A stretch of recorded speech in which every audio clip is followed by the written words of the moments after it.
Welcome to my class. नमस्ते student. बच्चों, आज हम कक्षा 8वीं की पूरक पाठ्य पुस्तक भारत की खोज का अध्ययन करने जा रहे हैं, जिसमें हम चैप्टर नंबर 6 पढ़ रहे हैं, जिसका शीर्षक है अंतिम दौर 1। और इस पाठ का ये सेशन नंबर 9वां है।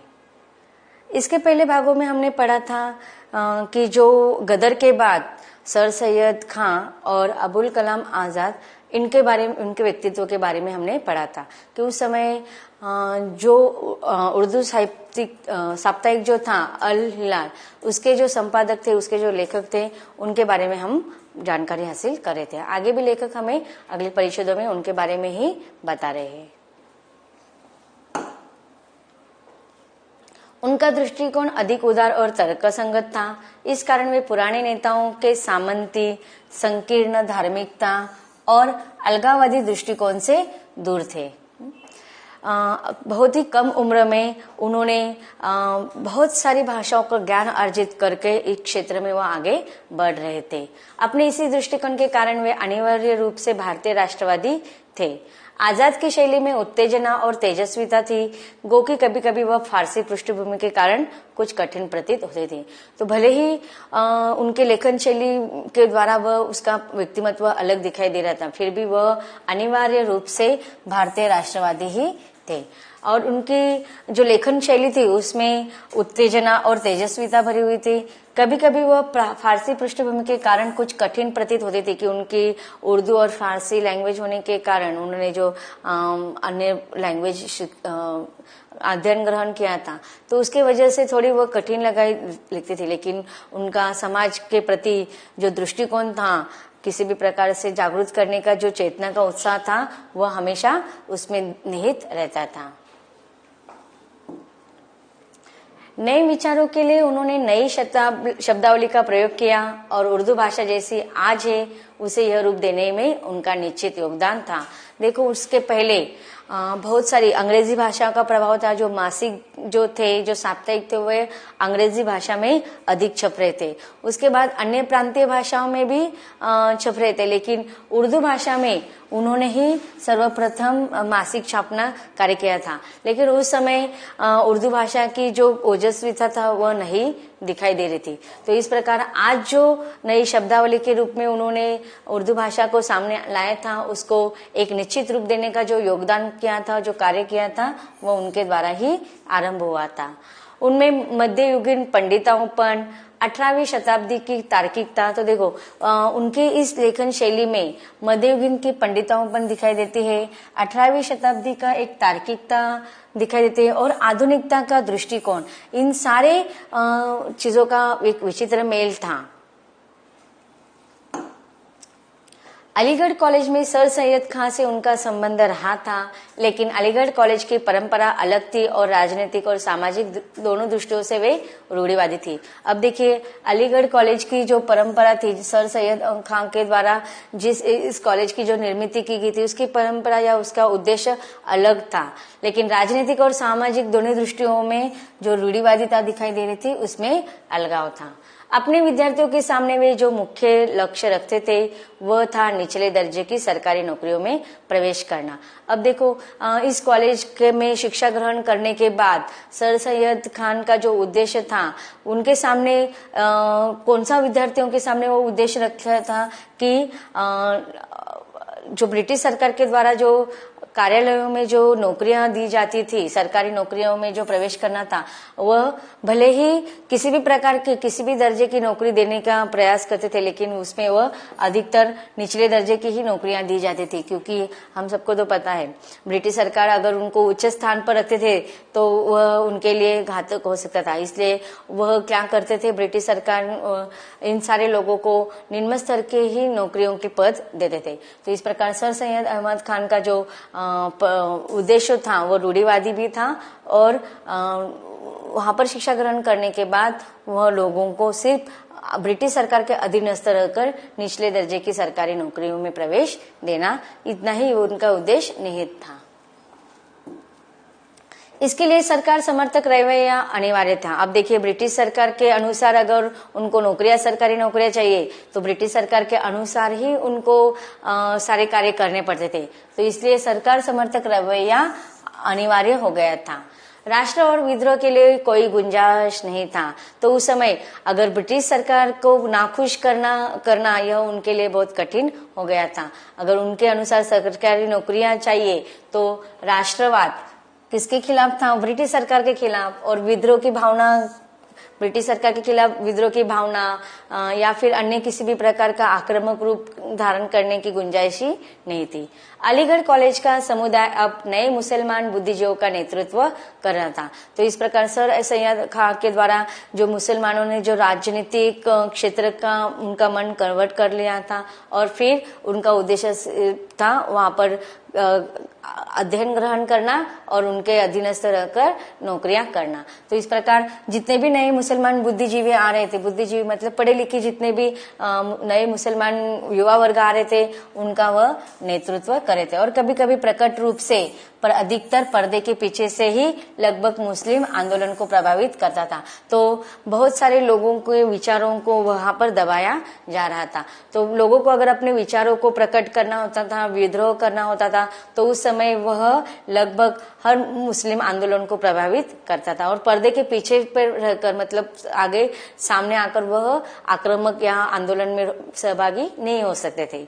मुस्लिम लीग की स्थापना मुख्य रूप से इन्हीं लोगों के प्रयास से हुई थी। तो सर सैयद खां फिर अन्य जो लोगों के नाम लेखक के द्वारा लिए गए थे, उन्होंने जो मुस्लिम लीग की निर्मित की थी वह उनका उद्देश्य सिर्फ इसके लिए ही था।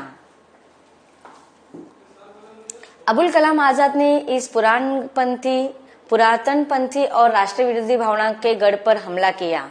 यह काम उन्होंने ऐसे विचारों के प्रसार से किया जिन्होंने अलीगढ़ परंपरा की जड़ ही खोद दी। अब देखो, दोनों ही समाज सुधारक थे, दोनों भी एक ही लीग के अनुसार चल रहे थे, लेकिन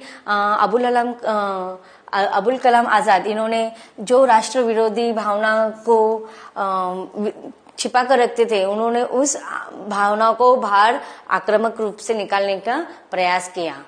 यह काम उन्होंने ऐसे विचार प्रसार के लिए ही किया कि जिन्होंने अलीगढ़ परंपरा की जड़ को ही खोद दिया था। इस युवा लेखक और पत्रकार ने मुस्लिम बुद्धिजीवों समुदाय में सनसनी पैदा की। यद्यपि बुजुर्गों ने उन पर भौवें चढ़ाई, पर युवा पीढ़ी के दिमाग में उनके शब्दों ने उत्तेजना पैदा कर दी। तो देखो, एक ही लीग में रहकर भी दोनों एक किस प्रकार से दोनों की विचार भिन्न थे। सर सैयद खां जहां पर ब्रिटिश सरकार की सहायता चाहते थे, इसलिए उनके अनुरूप सब उनको असंतुष्ट या वो नाराज न हो जाए इस तरह से कार्य करना नहीं चाहते थे। जबकि युवा लेखक और पत्रकार अबुल कलाम आजाद इन्होंने क्या किया, मुस्लिम बुद्धिजीवी समुदाय को इकट्ठा की और उनमें इस प्रकार की विद्रोह की भावना धीरे धीरे पनपने की शुरुआत की। और उस समय जो बुजुर्ग लोग थे उन्होंने उनका विरोध भी किया, लेकिन फिर भी युवा पीढ़ी के दिमाग में उनके शब्दों में उन्होंने उत्तेजना, उत्साह निर्माण कर दिया था। अब आगे लेखक तिलक और गोखले, इनके किस प्रकार से उन्होंने आंदोलनों में समाज सुधारकों के रूप में प्रवेश किया था या कार्यरत रहे थे, इसका वर्णन आगे लेखक कर रहे हैं। नेशनल कांग्रेस, जिसकी स्थापना सन 1885 में हुई थी, जब वो प्रौढ़ हुई तो एक नए ढंग का नेतृत्व सामने आया। तो अब देखो, धीरे धीरे नेशनल कांग्रेस की स्थापना हो रही थी। शुरुआत के दिनों में बहुत सारे विरोधक उसमें उस नेशनल हिंदू धर्म के अनुसार मानकर उसमें शामिल नहीं हो रहे थे, लेकिन वह सिर्फ एक किसी धर्म के नहीं था, बल्कि उसमें सांप्रदायिकता का महत्व दिया जा रहा था। तो इस प्रकार उसकी स्थापना सन 1885 में हुई थी और धीरे धीरे उसका विकास हो गया था और इस प्रकार एक प्रौढ़ होकर वो नए ढंग का नेतृत्व कर रहे थे। ये लोग अधिक आक्रामक और अवज्ञाकारी थे और बड़ी संख्या में निम्न मध्य वर्ग, विद्यार्थी और युवा लोगों के प्रतिनिधि थे। तो उसके जो कार्यकर्ता जो थे, जो नेता लोग जो थे, उनकी प्रवृत्ति कैसी थी, आक्रामक रूप से विरोध को व्यक्त करना तथा अवज्ञाकारी थे कि किसी भी प्रकार के आज्ञा का पालन न करके सिर्फ जो उनको कार्य उचित लगे उस रूप से करते, जैसे वह हिंसा का कार्य भी अपनाते थे। बड़ी संख्या में अब इसमें कौन शामिल थे? निम्न मध्य वर्ग के विद्यार्थी और युवा लोग उनके प्रतिनिधि हुए थे। जो उनके जो नेता लोग जो क्रांतिकारी जो लोग थे वह अधिकतर कौन थे? नए युवा वर्ग, बुद्धिजीवी वर्ग, जो पढ़े लिखे लोग थे और निम्न मध्य वर्ग के लोग उसमें शामिल हो गए थे। बंगाल विभाजन के विरोध में जो शक्तिशाली आंदोलन हुआ था उसमें इस प्रकार के कई योग्य और ओजस्वी नेता उभर कर आए, लेकिन इसके सच्चे प्रतीक महाराष्ट्र के बाल गंगाधर तिलक थे। अब देखिए, बंगाल विभाजन जब हुए थे तो बहुत सारे क्रांतिकारक आंदोलक आक्रामक रूप में उभर कर आए थे, शक्तिशाली आंदोलन के रूप में उन्होंने अपना कार्य किया था। लेकिन उसमें से कई प्रकार के योग्य और ओजस्वी नेता उभर कर आए थे। उसमें सबसे महत्वपूर्ण नाम लेखक कहते कि सच्चे प्रतीक और कौन थे? महाराष्ट्र के बाल गंगाधर तिलक। तो उन्होंने अपने कार्य के द्वारा उस समय एक आम जनता पर वह मन पर छाए हुए थे।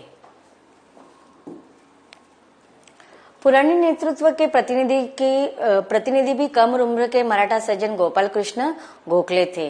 तो उस समय जो नए युवा नेता का जो नेतृत्व कर रहे थे प्रतिनिधि के रूप में, वह बाल गंगाधर तिलक थे। और पुराने नेतृत्व के प्रतिनिधि के रूप में बहुत ही कम उम्र का मराठा सज्जन जिसका नाम था गोपाल कृष्ण गोखले, वह उनका नेतृत्व कर रहे थे। क्रांतिकारी नारे हवा में गूंज रहे थे और संघर्ष अनिवार्य था। अब उस समय इतना नारे, सर्वसामान्य लोग भी उसमें शामिल हो गए थे। जन आंदोलन बहुत ही आक्रामक रूप में हो गया था और उस समय संघर्ष करना बहुत ही अपरिहार्य रूप का अनिवार्य रूप में आ गया था। इस संघर्ष को बचाने के लिए कांग्रेस के जो बुजुर्ग नेता थे दादा भाई नौरोजी, जिन्हें हम राष्ट्रपिता भी समझते हैं, अपने अवकाश प्राप्त जीवन से वापस लाए गए। उस समय वो रिटायर हो गए थे, फिर भी उनको इस संगठन में वापस बुलाया गया। बचाव थोड़े ही दिन के लिए हुआ और 1907 में संघर्ष फिर हुआ, जिसमें पुराने दल की जीत हो गई थी।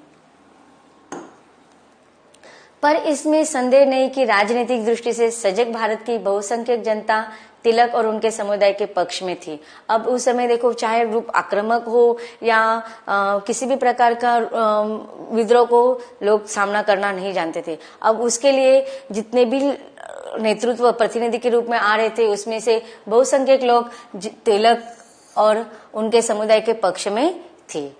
कांग्रेस का महत्व काफी कुछ घट गया था और बंगाल में हिंसक गतिविधियां सामने आ रही थी। अब बहुत सारे विरोधक भी जब कांग्रेस कमेटी के नेताओं के द्वारा किसी भी प्रकार का विरोध नहीं हो रहा था, तो उस समय उसका महत्व कम हो गया था और विद्रोह की भावना अधिक पनपने लगी थी। बंगाल में भी हिंसक की गतिविधियां सामने आ रही थी और इस प्रकार धीरे धीरे बंगाल जैसे प्रांतों में भी विद्रोह की भावना आक्रामक रूप धारण कर रही थी। देखते ही इन परिच्छेदों में आए हुए कुछ कठिन शब्दों का अर्थ। उत्तेजना, जोशपूर्ण, अवज्ञाकारी, आज्ञा न मानने वाले, बहुसंख्यक, ज्यादातर।